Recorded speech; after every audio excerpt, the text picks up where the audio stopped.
must have gone well when you released the album last year to come up with the EP so quickly behind it. So what inspired the EP?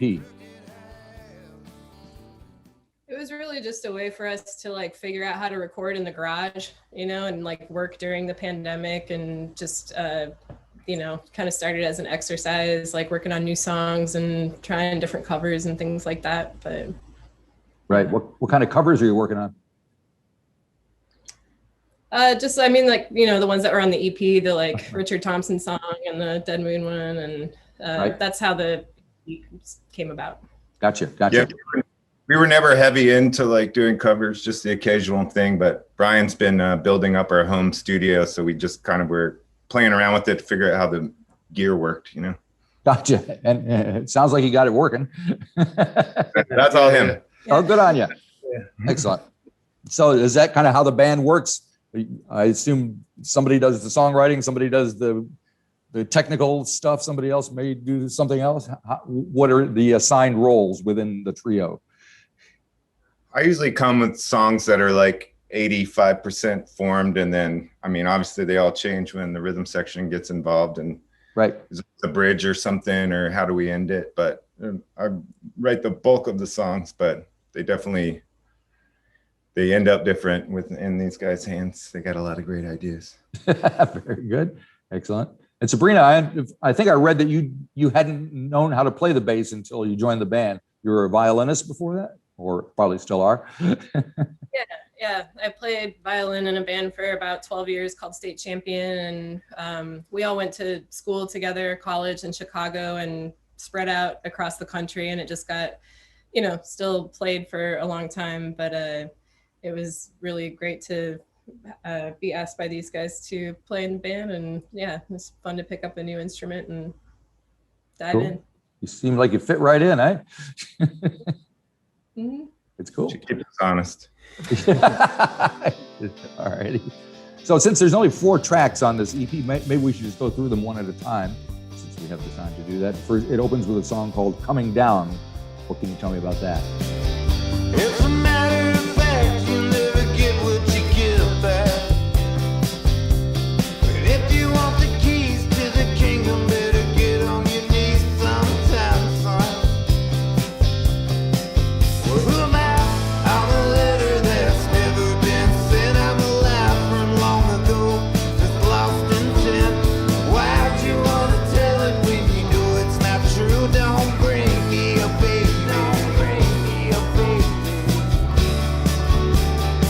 Unless you're coming down to, come on down.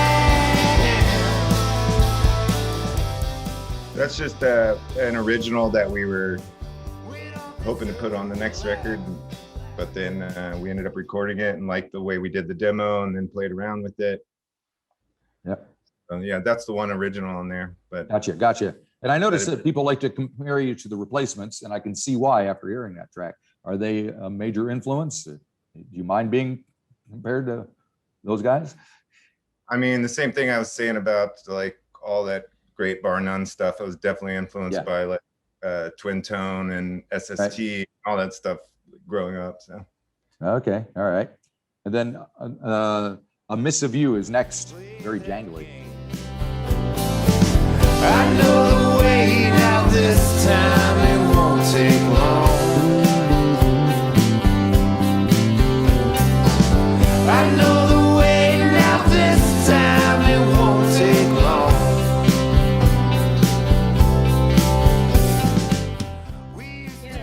You're a pretty big Dead Moon fan. We agreed on that pretty fast. Yeah, it was just one of the covers that we kind of, I think we'd played like during a live stream that we did last summer, and yeah, we all loved Dead Moon. And they had a pretty big following here in Auckland as well. I've seen them a couple times here over the years. Nice. Yeah, it was always good to see them. So what drew you to them? I mean, for me, just like Lady being in a band. There you go.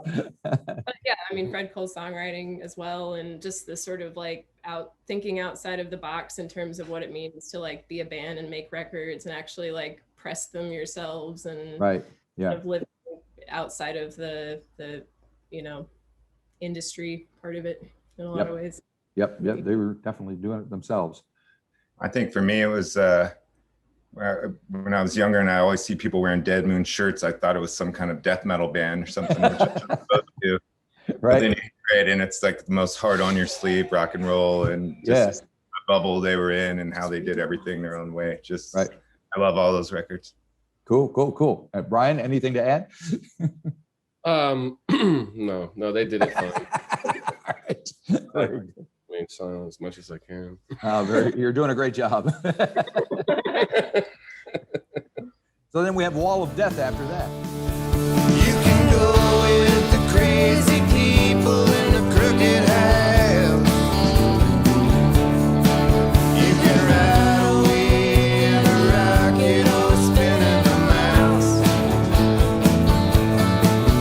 Or the tunnel of love may amuse you. Noah's Ark might confuse you. Oh, let me take my chances on the wall of death. When I was learning how to play bass, I kind of just have, whenever I pick up a new instrument, I like running through sets of songs that are favorites and that I connected with for whatever reason. But that was just a song that turned out it was just really fun to play on bass, and one that we kind of brought up in practice and panned out. So my recollection is she came into practice one night and had been playing the bass line to that, and I was just like, I love that song. Let's try to work it up. So we pretty much did it in a night. Right. Very cool. Yeah. That's the way it should be done. Just crank it out. And then Undelectable is the one that wraps up the EP. Nothing can stop the way we feel. Strong as iron and strong as steel. Yeah, it's the real deal. Good as the words, we win. Yeah, undeletable. Sorry, I can't read my. No, that's okay. It's not a word. So. I believe there might have been delectable in there somewhere. A lot of autocorrect. Yeah. I'll never. It's just my bad handwriting. That was a song we would just always listen to. I think I found that LP used. I was a huge fan of Teenage Fanclub. Right. Huge fan of Half Japanese and Jad Fair. And I'd never heard that LP, and I think I got a $5 copy of it in a bin. Yep. And we would listen to it all the time, and just like, this is just such a great, it was basically all that track is worked up by Brian for the most part. He plays most of the things on it. And we came in and did overdubs. So it was just a really fun process, especially like I said, learning our little home studio and experimenting with things. Yeah. We weren't really even knowing if we were making an EP when we were recording it. We were just sort of doing it. Yeah, we didn't think the label was going to put it out. They surprised us with that. And they were, well, that's a nice surprise. They were like asking us if they could put it out, and we're like, yeah. That's all right. Yeah. No, yeah. And of course, the term undeletable kind of fits in with. It has a different meaning now with cancel culture and all that happening. So maybe. Yeah, well, as long as you don't do anything weird. I don't think they'll be able to get rid of Jad Fair. He'll be all right. And there's a video for it as well. You guys sitting on the couch. That wasn't even supposed to be video either. All of it was just. What happened? How did these things happen? Well, they wanted a little something for us to just promote on media, social media for the EP, and got our friend come over with a camera, and we're just like, just record us messing around on the couch, try not really to, I don't know. Yeah, we're not hyper conceptual over here. Right, fair enough. No Emerson, Lake and Palmer level. Well, it's kind of a relief, actually. Right. I saw them once, and I'm still reeling from the experience, and that was in 1974. He's going to see King Crimson in 2 days? Yeah, I'm excited about that. Yeah. What's that, in 2 days? What? King Crimson at the Ryman. Days. King Crimson. Well, that's a different kettle of fish. Yeah. No. Definitely. Yeah. That should be pretty wild. Robert Fripp's still doing his thing, right? Mm-hmm. Yeah, it's him. Last man standing. Yeah, there's no one like that. But I think the rest. Very good. So so are you guys just kind of still recording, messing around, working on stuff? What's the band kind of doing? We're ready to go on tour. We're going to do a tour and then finish writing an album. Right. We want to go on tour first.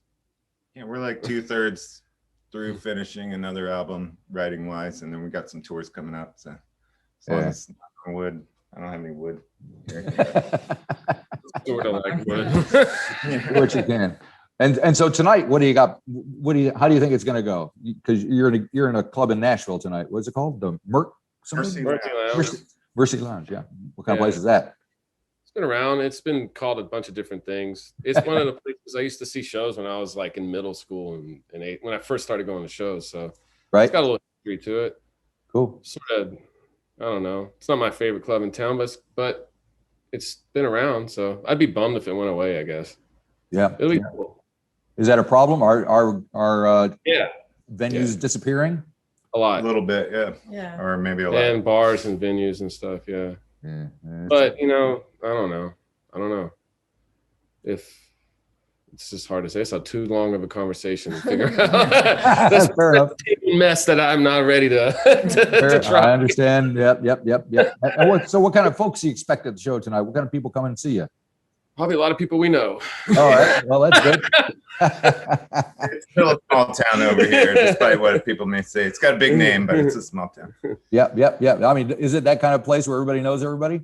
Yeah, pretty much. Yeah. A little better. It's a little better if you want to be somewhere that's not like that. It's a little better than it was. Right. But I mean, any town's sort of like that if you're in a clique. It's definitely a clique. Well, when I went to the Flying Nun 40th, I think I knew there were probably 3,000 people in the place, and I think I knew half of them. So, right. If you're around somewhere long enough, you get to know everybody, or at least know everyone a little bit. Yeah. Get some new fans, but it'd probably be mostly people. Yeah. Well, what the heck? Very good. Well, thank you for taking time out of your gig day to talk to me. I appreciate it. It's really cool. So yeah, come on down to New Zealand if you get a chance. Yeah, hopefully we'll make it there sometime. Maybe play a Dead Moon tribute show or something. Yeah. It'll go over well. You can open for yourselves. All right. Thanks a lot. Well, yeah. Cheers, Thanks. thank Take you. it easy. Thank you. Yeah. Bye-bye.